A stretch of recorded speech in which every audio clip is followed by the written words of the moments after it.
संरक्षण द्यावं तर पोलीस संरक्षण सुद्धा नाकारलंय. मध्यंतरीच्या काळात आपल्याला माहिती की ज्या वेळेला सुरुवातीच्या काळामध्ये खासदार निवडून देतात त्यांना तसाही आपल्याला दरवेळी झालं 2 मिनिटात बोललं की त्याचा एक आपल्याला डेमो सुविधा देऊ शकतो. आपलं ऑफिस चांगलं चालेल. सध्या आपलं ऑफिस चालतं काम करण्याची संधी दिली. त्यानंतर ती जी कमिटी दिली त्याचा फोटोला सांगत नाही मला सांगण्याची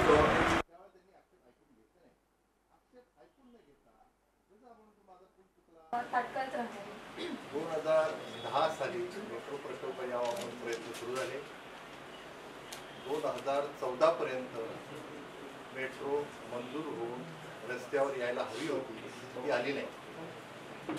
याचं कारण खरं तर त्यावेळेला 2010 पासून या मेट्रो प्रकल्पामध्ये काय काय त्रुटी आहेत हे वेळोवेळी मी स्वतः आणि आमच्या पक्षाने सुद्धा निदर्शनास आणून दिलं होतं. असं असताना चुकीचा त्रुटी असलेला असा प्रकल्प वर गेल्यामुळे त्यावेळेच्या काँग्रेसच्या केंद्र शासनाने केंद्र सरकारने प्रिन्सिपल सँक्शन अशा अटीवर दिलं की यामधल्या ज्या त्रुटी आहेत ह्या दूर करा. त्यासाठी सर्व स्टेक होल्डर्स बरोबर एक मीटिंग घ्या. ही मीटिंग त्या सरकारने घेतली नाही. आघाडी सरकारने 2010 ते 2014 या काळामध्ये हा प्रकल्प मंजूर करू शकले नाही.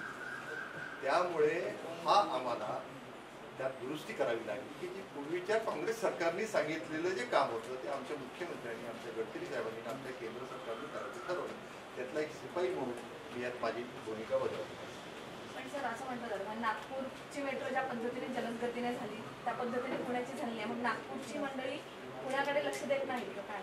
माझं असं म्हणणं आहे की नागपूरकर म्हणजे आपले मुख्यमंत्री देवेंद्र फडणवीस एक अत्यंत वेगळं व्यक्तिमत्व आणि असं व्यक्तिमत्व त्यांचा स्वतःचा कुठलाही उद्देश नसलेला केवळ राज्यासाठी काम करणार असा मुख्यमंत्री मिळाला. ते आणि नितीनजी गडकरी म्हणजे पूर्ण रस्त्याचं जाळं देशामध्ये रस्त्याचं असेल, जलवाहतूक असेल, सर्व प्रकारची वाहतूक करण्यामध्ये त्यांचा धडाडीने त्यांचा प्रयत्न चालला. असे 2 नागपूरकर पुण्यासाठी प्रयत्न करत आहेत. तर मला असं वाटतं की ही चांगली भाग्याची गोष्ट आहे. नागपूरचं पुण्याकडं अशा दृष्टीने रेल्वेच्या जाळ्या संदर्भात तुम्ही बोलला काय नेमकं ते आहे आणि त्याची नेमकी प्रक्रिया याच्यामध्ये सरकारचा असा प्रयत्न आहे. त्याच्यामध्ये रेल्वे मंत्री सुरेश प्रभूजी सुद्धा पुण्यात आले आणि त्यांनी एक हेरित्या सांगितलं आहे.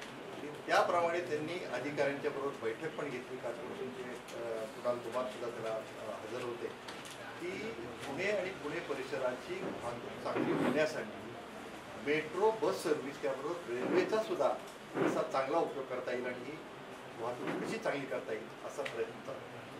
एकीकडे कोलमडलेली असताना मेजेवरची पीएमपी अशा प्रकारचं तुम्ही एक आयडिया सांगितली, कल्पना सांगितली. नेमकं ती येणार आहे का स्थितीमध्ये आणि काय नेमकं असेल काल्पनिक? खरं तर नाही, काल्पनिक नाही. खरं तर आश्वासन देण्याचा आमचा जो काळ होता तो म्हणजे लोकसभेची जेव्हा निवडणूक लढवली त्यावेळेला आश्वासनं दिली. त्या आश्वासनाची पूर्तता करण्याचा प्रयत्न आमचा चालला आहे. 2 वर्ष झाली, अजून 3 वर्ष आहेत. 2 वर्षामध्ये बरंचसं काम पुढे गेलेलं आहे. विजेवर चालणारी बस गरज आहे कारण पर्यावरण चांगलं असावं, पर्यावरण रक्षण व्हावं यासाठीचा हा प्रयत्न आहे. आणि BRT बद्दल आपण बोलला त्यासाठी सुद्धा मी महानगरपालिकेत असताना BRT प्रकल्प आल्यापासून त्यात काय काय त्रुटी आहेत हे सांगितलं असताना त्रुटीपूर्ण असा प्रकल्प मंजूर केला जात होता. त्यामुळं हा BRTचा हाल झालेला. दुसरा प्रकल्प म्हणजे आपण असं म्हटलं की BRT आणि आता विजेवरची बस. तर खरं तर BRT म्हणजे त्यावेळेला मी असं म्हणालो होतो की BRT करा तुम्ही, परंतु जास्त गरज फास्ट बसची नाही. BRT म्हणजे बस रॅपिड बसची गरज नाही. यापेक्षा फ्रिक्वेन्सी पाहिजे. त्यामुळे पुरेशा प्रमाणात बस जर रस्त्यावर धावल्या, आता जे CRT मध्ये 3000 धावले पाहिजे, तर प्रत्येक प्रमुख रस्त्यावर दर 5 मिनिटाला बस मिळेल म्हणजे सार्वजनिक वाहतूक व्यवस्था चांगली होईल. त्यातच आपला असा प्रयत्न पुरेशा बस, त्या बससाठी पार्किंग आणि डेपोची व्यवस्था आणि त्याबरोबर हे सर्व करत असताना पर्यावरण रक्षण सुद्धा कसं करता येईल यासाठी हा प्रयत्न बॅटरीवर चालणारी विजेवर चालणारी बस आणण्याचा माझा प्रयत्न आहे.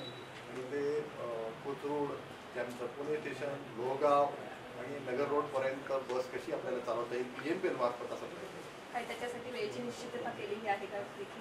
काळावर आत्ता आपण विजेची बस, बॅटरीवर चालणारी बस याचा कोण काम करत आहे त्याच्यामध्ये ची माहिती घेतलेली आहे.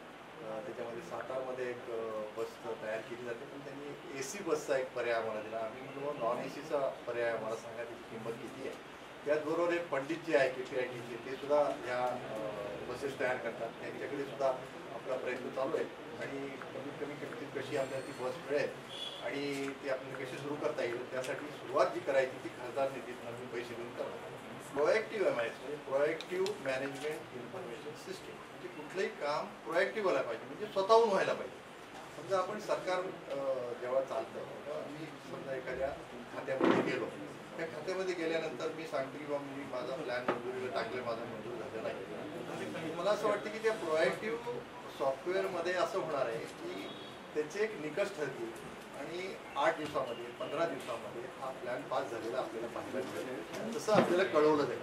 म्हणजे सरकार हे रिॲक्टिव्हली न काम करता प्रोएक्टिव्हली काम करेल आणि त्यामुळे जनतेला जी सेवा द्यायची आहे लवकरात लवकर त्यांचं काम व्हायला पाहिजे, असा यातला प्रयत्न काल मुख्यमंत्र्यांनी सुद्धा जाहीर केलेला आहे की कुठलाही नागरिक सरकारी त्यामध्ये ऑफिसमध्ये त्याला जावं लागू नये अशा पद्धतीचं आमचं काम करतो. नवीन विमानतळावर पायदंडे इन्फोमध्ये क्लिक करा.